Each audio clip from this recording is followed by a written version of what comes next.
бях така го чувствах поне, на върха на силите си. Имах чувство, че мога с една ръка да обърна света. В следващия момент майка ми трябва да работи като чистачка. Всеки знае колко струва една майка за едно дете. Седнах с нея и казах, майче, аз трябва да правя нещо, трябва да напусна училище и да работя, за да може да не работи, защото това е срамна работа. И тогава тя даде най-големия ми урок в живота и този урок и този принцип ме е водил през целия ми път. И то е, сине, няма срамна работа, важното е да вършиш достоинство. Това е нещо, което никога не съм пренебрегал. Казвам ви го, защото това, в което участваме, е една много мръсна, нечиста и задкулисна игра. И не ме е страх от мърсотията. Аз мога да плувам във всякакви води. Страх ме от това, че ако ние не се изправим и вместо да се разделяме по възраст, групи, партии, религии, ние трябва да се обединяваме.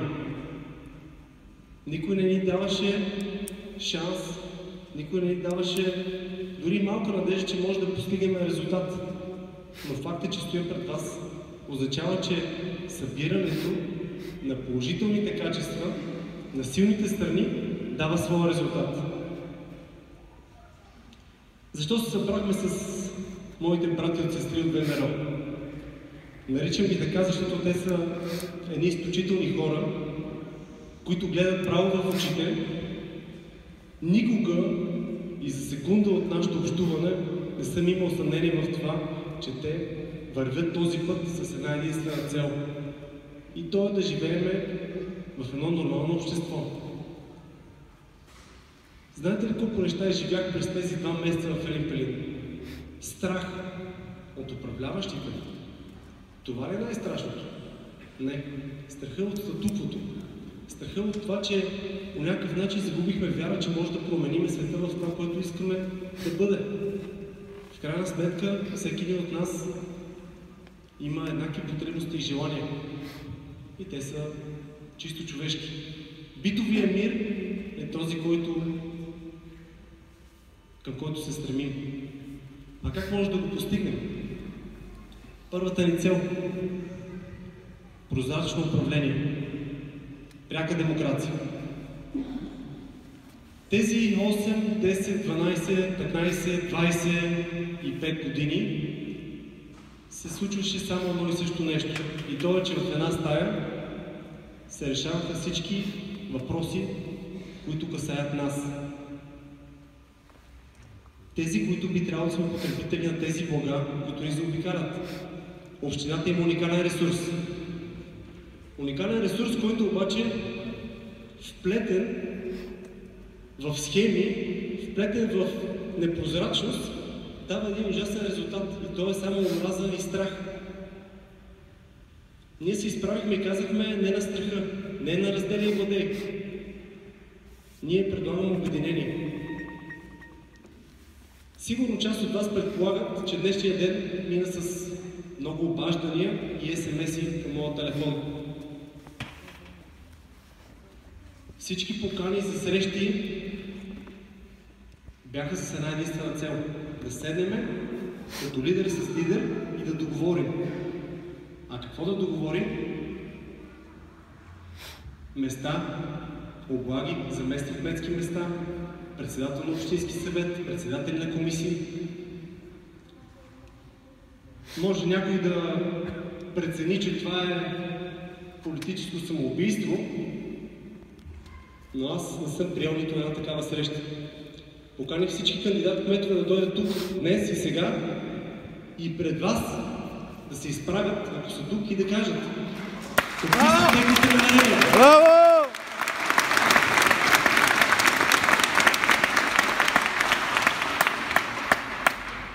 И знаете ли защо? Защото ако ние победим, ще го направим по този начин, който отстояваме. Няма как да участвам в задкулисие. Не ме бърка, че някой иска да употребява бизнес с влияние. Няма как да стане. Може да загубиме, може да спечелиме. Но ако спечелиме, ще бъде по начина, по който ще поставим началото на този свят, в който искаме да живеем, а не в тези задкулисия и лидерски извивания на ръце. Никога и по никакъв начин не съм правил срещи с лидери на други партии. Не съм участвал в задкулисия. Само нашите кандидати са общински съветници и кандидати за кметове подписаха декларации, че по никакъв начин няма да участват в търговията, в злоупотребите с ЗОП-овете, в закупуването на общинска площ, територия. Кой друг го направи? Само ние се изправихме и казахме, втората и всяка следващата година ще искаме вод на доверие. И ако не го получим, ние сме готови да станем и да си тръгнем. А защо го казваме? Пак защото имаме самочувствие. Знам, че сме можещи, знам, че знаем, знам, че имаме волята, смелостта и кораж да извървим този път, независимо колко коварен и колко пречки може да има. Винаги ще бъда сред хората. Пряката демокрация, директната демокрация е единственият формат, който суверена, хората, може да управляваме ресурса на общината и всички тези блага за нас. Много добре знаете, разходвайки се по града, тук има много хора между вас, които не искам да соча с пръст и не ги обвинявам в нищо. Аз съм много смирен и добронамерен, но не може почти всички имоти, купени от общински съветници, от кметове, да виждате как забогатяват едни хора на гърба на другите. Това е безумие. Аз не говоря за някакво от един знаменател всички да сме еднакво богати. Не, но трябва да има друг и нов подход. И то е, ще правиш кариера и ще имаш бъдеще, но единствено на базата на твоите активности и компетенции. Не защото имаш мини-жуп, силикон в гърдите, или вуйчо ти, баща ти или брат ти са в някаква политическа партия. Не. Подценяват ни и в друго отношение. Казват, вие в Общинския съвет няма да имате мнозинство. И ще има формиране. Пак ще кажа на всички тези дами и господа, че и това няма да стане. Ако трябва, всяка седмица ще бъдем между хората, във всяко населено място, ще свеждаме цялата информация и всичко, което касае хората, и тогава, осветени от прожектора на общественото мнение, съм сигурен, че никой няма да се пожи да прави злоупотреби.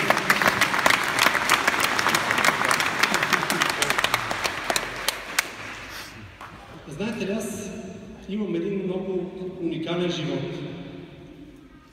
Имаше много мигове, в които по различен начин съм изживявал моите комплекси като всеки един човек. Имам такива комплекси. Мислил съм, че ако си беден, това е порок. Ако не си успял, ако не караш много, ако не си с хубави дрехи, ако не си добре сложен. Времето и съдбата ми дадоха възможност да обиколя света и да науча различни неща и съм много щастлив, защото в момента нямам комплекси.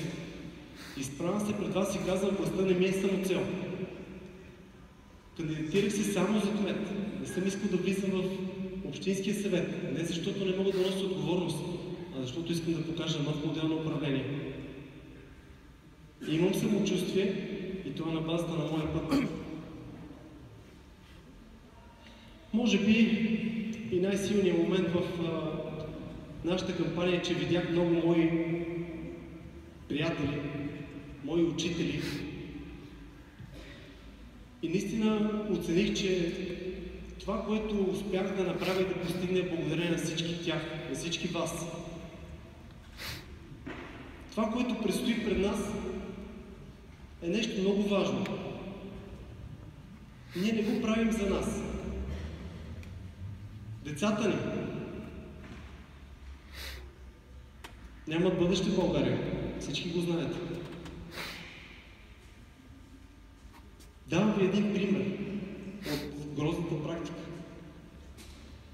Миналата година, април месец излезе тази информация, че година и половина назад на ромската махала е плащана водата, и това има документ в Общинския съвет, тук има представители, за 170 хиляди лева. 170 хиляди лева вода, не е ток. Имаме документ. Мили хора, не се изправям пред вас да размахвам етническата карта и да ви плаша с нещо.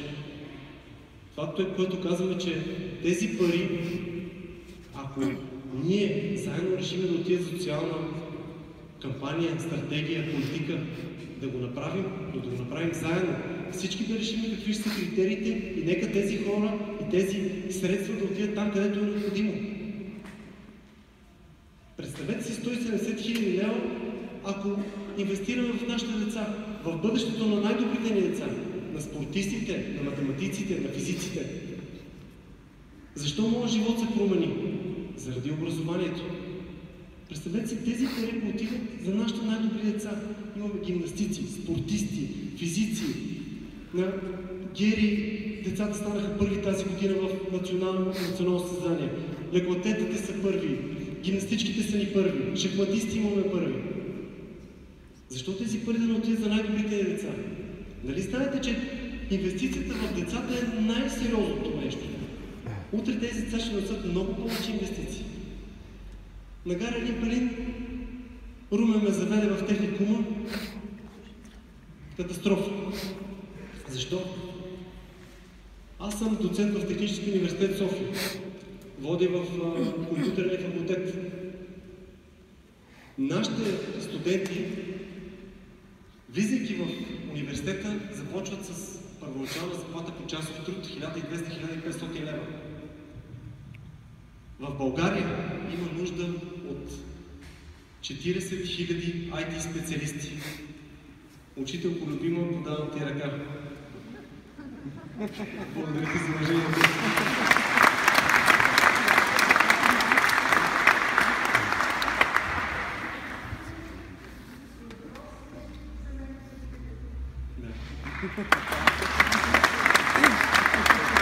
Истината е, че само с образование може да променим средата.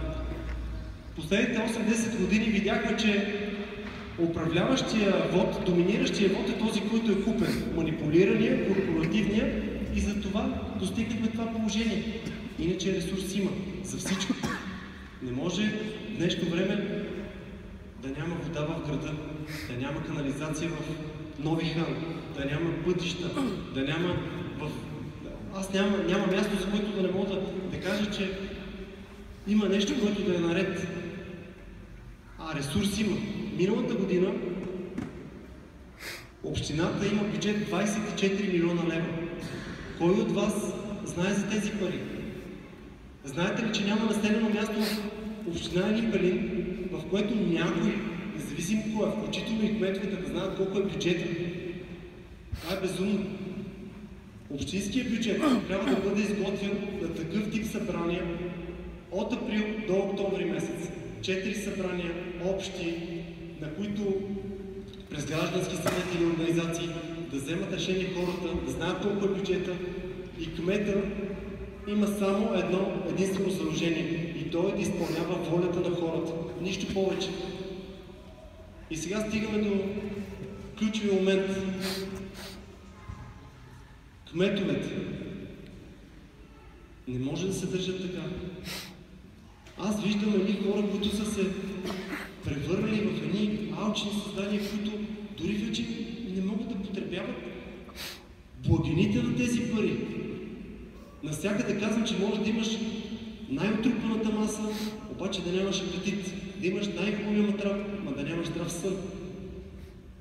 Това е нещо ненормално. Тази алчност по някакъв начин ги е завладяла и аз не виждам до кога ще продължава това. Истината е, че всички ние може да го променим през граждански съвети.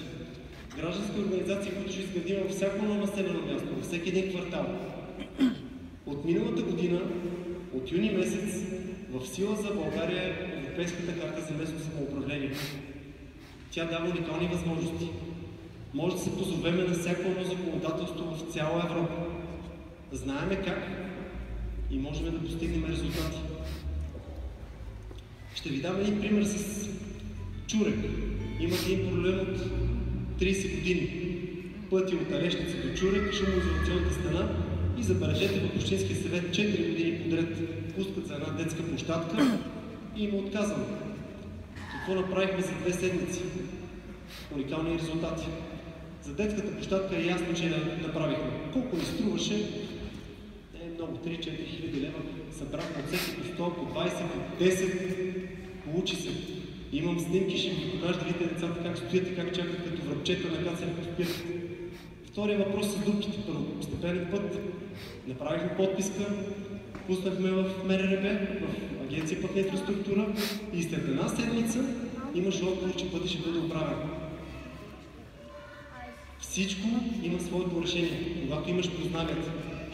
Но освен познанията, трябва да имаш и волята и кораж да изминеш този път. Има много причини, поради които се изправям пред вас сега. Но най-важната е една. И тя е тук пред мен и сега. За мен е най-важното, ако бъда избран за кмет, е съдбата на всеки един от нас. По прозрачен, по достъпен начин. Тези, които ме познават, знаят, че от дете нямам случай да съм подминал някой, да не съм го уважил и да не съм помогнал. Браво!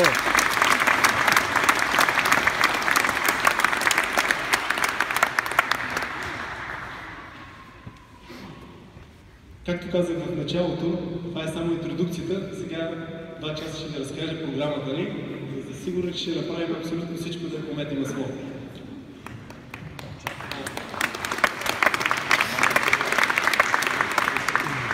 Всъщност исках да започна с един факт. Онзи ден го споделих с моите колеги и приятели. Научих, че ако отрежат главата на български кмет, той продължава да краде още 20 минути.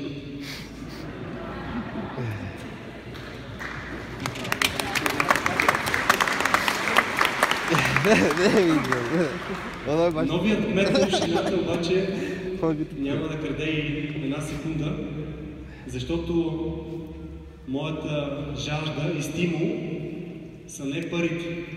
В материално отношение постигнах доста и това благодарение на този здрав 12-часов ежедневен труд. Хората в моя екип го знаят на какъв работен ден съм подложен, но моята жажда и моята цел е, когато тръгна от вкъщи до града да се разходя, срещайки всеки един от вас, да мога да го погледна в очите и да виждам само едно. И то е уважение и респект пред работата, която ще свърша. Това е моето верую и моето обещание пред вас.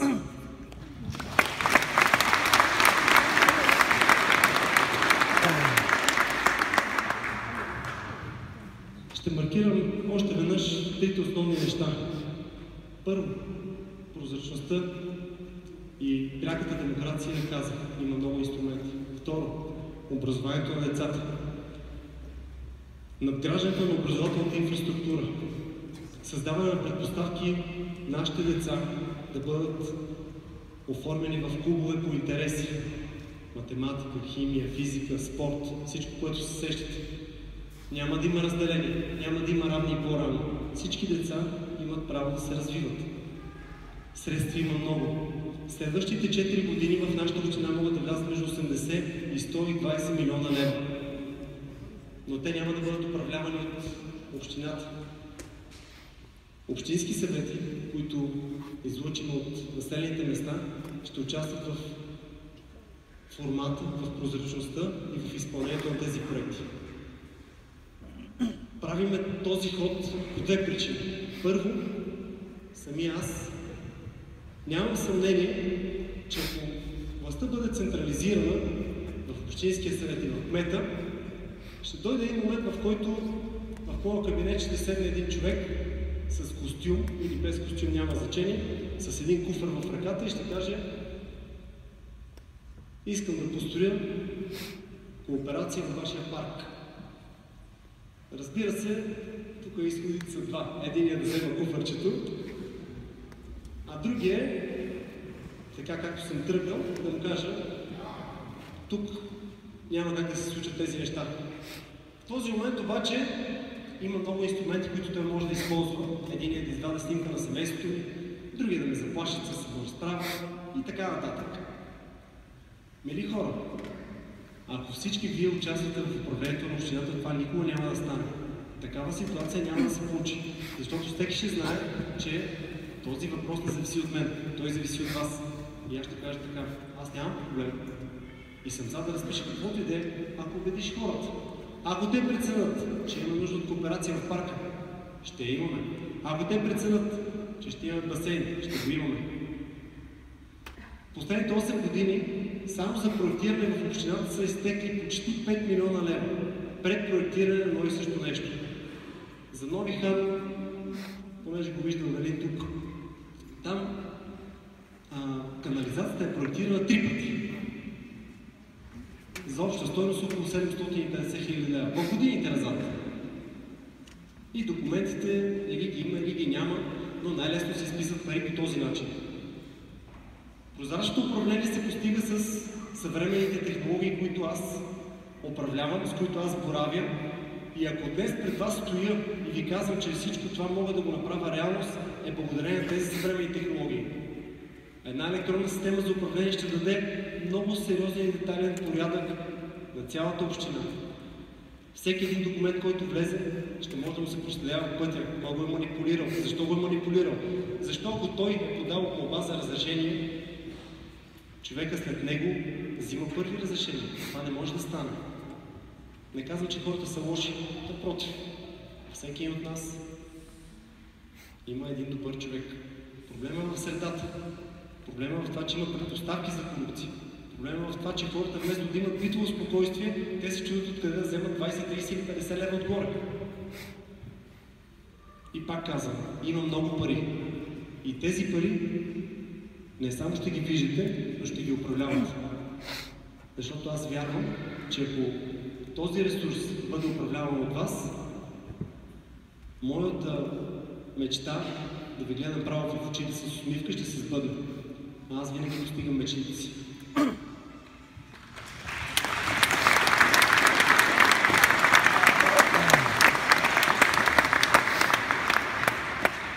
В общи линии е това. Аз наистина си позволих малко по-дълго да говоря, но избраха да направим по такъв начин срещата, защото се замислих и моят екип държеше да правим предизборна среща с хората и концерт, но моето вътрешно чувство ме спира. Знам, че това не е както трябва. Ние сме различни и не може да караме по каноните. Чувствах се някак в коловоз. И им предложих нещо, което те приеха и затова сме тук пред вас. Казах им така: нека да поканим хората още от петък за среща след изборите. Защото всички искат те да са преди изборите. Всички гледат на електората като на стадо, маймуни, говеда, килограми, бройки. Това е безумие. Исках да се изправя след изборния ден пред вас, да ви дам отчет и да ви кажа, че независимо от резултата, без да го знам, аз гарантирам, че това е първият ми работен ден. И всичко, което съм поел като ангажимент, ще го изпълня, независимо от резултата.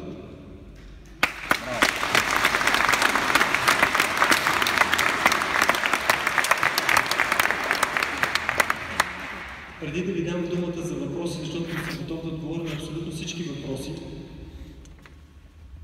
искам да благодаря на тези, които ме изтърпяха последния месец и половина. На първо място, разбира се, това е моето семейство.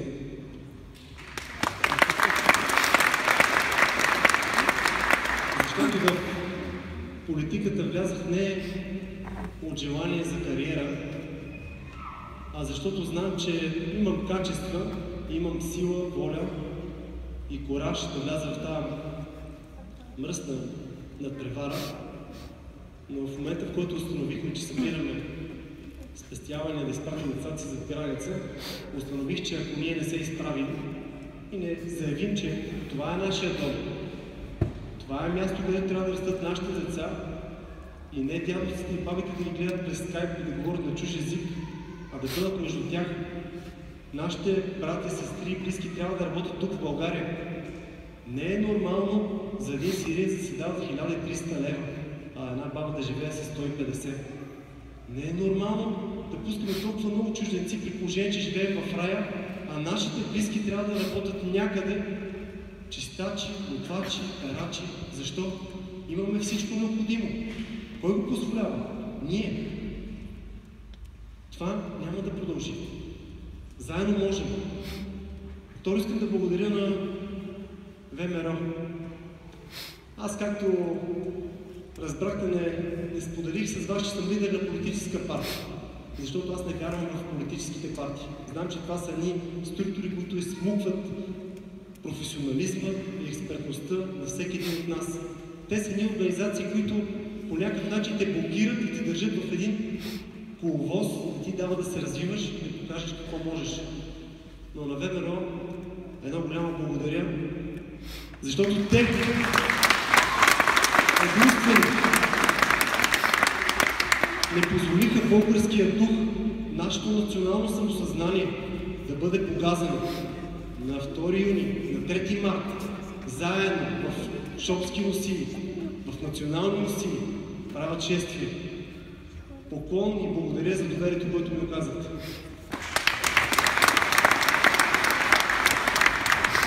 И за финал.